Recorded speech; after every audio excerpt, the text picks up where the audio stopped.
Hello students, welcome back to my channel. कैसे हो आप सब? उम्मीद करती हूँ बेटा सभी अच्छे होंगे और अपना ख्याल भी रख रहे होंगे। तो बेटा आज हम करने जा रहे हैं वर्कशीट नंबर 5 विज्ञान की है बेटा, 7th क्लास के लिए है और आपकी 7 अक्टूबर की ये वर्कशीट है। ठीक है, जिसमें आज हम न्यू चैप्टर पढ़ेंगे विद्युत परिपथ के घटक। नया चैप्टर स्टार्ट हुआ है बेटा ये हमारा। इससे पहले हमने समय एवं गति के बारे में पढ़ा था।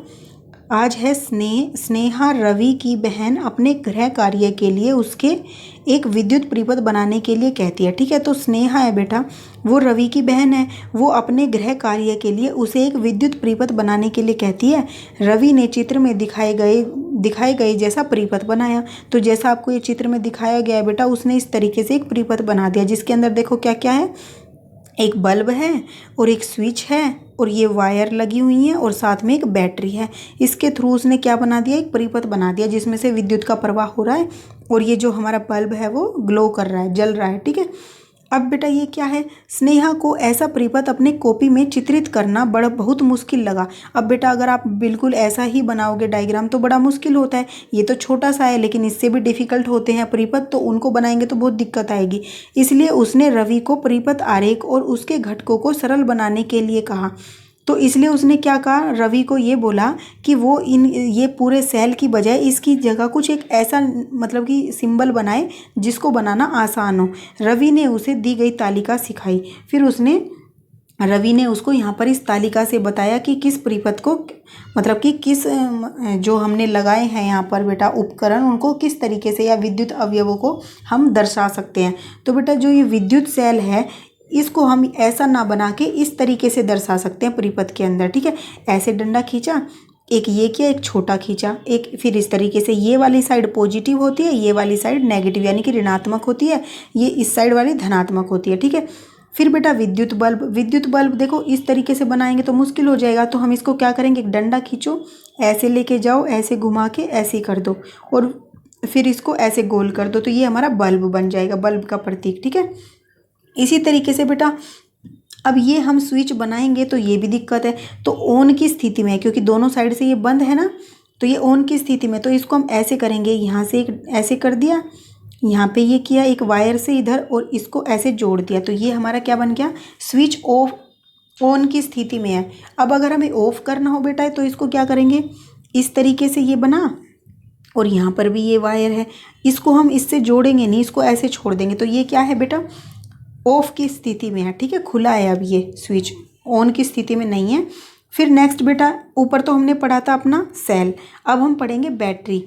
ठीक है, तो बैटरी क्या होती है, जब एक से अधिक सेलों को जोड़ा जाता है एक तरीके से, ठीक है, तो वो क्या बना देते हैं बेटा, बैटरी बना देते हैं। तो इस बैटरी को हम कैसे बनाएंगे, देखो एक सेल को हमने इस तरीके से दर्शाया था, अब हमें बैटरी बनानी है तो 2 से अधिक सेलों को हम इस तरीके से जोड़ देंगे इसमें। ठीक है, तो अब जितने भी जोड़ना चाहो, बैटरी के अंदर 2 तो होते ही होते हैं, 2 से अधिक भी हो सकते हैं। ठीक है, मैंने यहाँ पर 3 लगा दिए, तो ये हमारा बैटरी का प्रतीक है।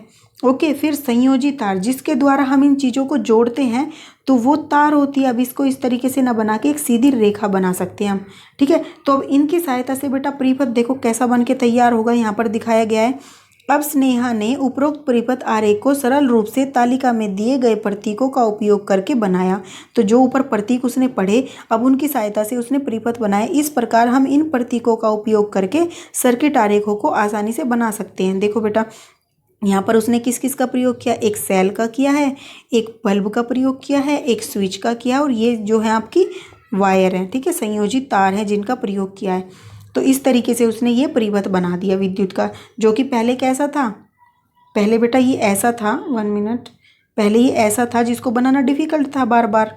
अब बेटा परिपथ है क्या, ये इसका मतलब क्या है, एक विद्युत परिपथ चालक और अन्य विद्युत तत्वों से बना एक बंद लूप है। ठीक है, बंद लूप मतलब एक बंद रास्ता समझ लो बेटा, जिसके माध्यम से विद्युत प्रवाह हो सकता है।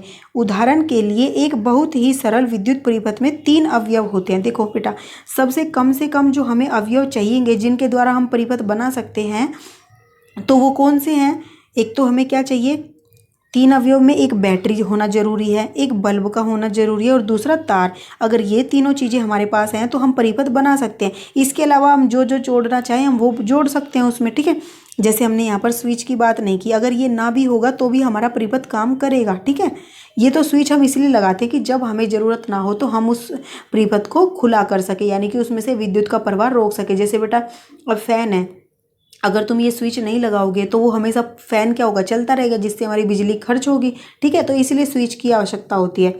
अब कुछ क्वेश्चन करते हैं बेटा। यहाँ पर देखो ये क्या दिया है, सेल, बल्ब और बैटरी का प्रतीक अपनी नोटबुक में बनाए। तो सेल का बेटा कैसा था, इस तरीके से था, तो ये बनाओगे। बैटरी बल्ब का बेटा इस तरीके से ऐसे करके ऐसे था और इसको फिर गोल कर देना है, ये बल्ब का था। बैटरी का बेटा कैसे था, बैटरी में एक से अधिक सेल जुड़े हुए थे। ठीक है, इस तरीके से, तो ये हमारा बैटरी का प्रतीक है। अब नेक्स्ट क्वेश्चन क्या है बेटा, नेक्स्ट क्वेश्चन है आपका कि विद्युत परिपथ किसे कहते हैं। तो अभी तो हमने पढ़ा ये वाला, यहाँ से आप लिख दोगे एक विद्युत परिपथ चालक और अन्य विद्युत तत्वों से बना एक बंद लूप है जिसके माध्यम से विद्युत प्रवाह हो सकती है। ठीक है, तो आप यहाँ तक लिख दोगे इसको, विद्युत परिपथ। अब एक विद्युत परिपथ बनाएं जिसमें क्या हो बेटा, अब नेक्स्ट क्वेश्चन है, एक विद्युत परिपथ बनाएं जिसमें एक विद्युत सेल, दो विद्युत बल्ब, संयोजी तार और स्विच ऑन की स्थिति में लगा हो। तो कैसे बनाओगे बेटा, देखो आपको क्या करना है, सबसे पहले आप एक क्या बनाओगे, एक सेल लोगे, सेल बोला है ना आपको, फिर एक स्विच लगाओगे इस पर, इस साइड पर। ये स्विच ऑन की स्थिति में बोला है तो हमें क्या करना होगा, इसको टच रखना होगा इधर। ये हमने लगा दिया एक स्विच। अब इधर से हमने क्या किया, एक बल्ब, दो बल्ब बोले हैं तो दो बल्ब लगा देंगे हम। ठीक है, इस तरीके से हमने दो बल्ब लगा दिए। ओके, अब इस परिपथ को हम यहाँ पर लाकर जोड़ देंगे। तो देखो हमारा स्विच भी लगा दिया हमने, सेल भी लगा दिया, बल्ब भी लगा दिए और संयोजी तार भी।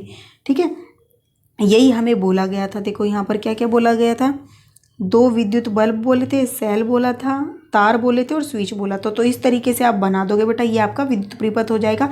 लेकिन हाँ बेटा, इनका नाम भी लिख देना, जैसे आपने वो परिपथ बनाया था तो इसको क्या बोलते हैं, बल्ब बोलते हैं, इस तरीके से लिख दोगे। इसको स्विच बोलते हैं, तो ये नाम इनके लिख देने हैं यहाँ पर। ठीक है, इसको सेल बोलते हैं। ओके, और ये हमारी क्या है, संयोजी तार हैं, तो आपको ये लिख देना है ताकि वो देखने में समझ में आ सके सभी को। तो ये हो गया हमारा लास्ट वाला क्वेश्चन। उम्मीद करती हूँ बेटा आपको अच्छे से समझ आ गई होगी ये वर्कशीट। फिर भी कोई डाउट रह जाता है तो आप मेरे से कमेंट बॉक्स में पूछ लेना। ठीक है, इस वीडियो में इतना ही। अपना जो नेक्स्ट टॉपिक होगा बेटा हम अपनी नेक्स्ट वीडियो में करेंगे। तब तक के लिए ऐसे हंसते रहिए, मुस्कुराते रहिए, पढ़ते रहिए और आगे बढ़ते रहिए। Thank you.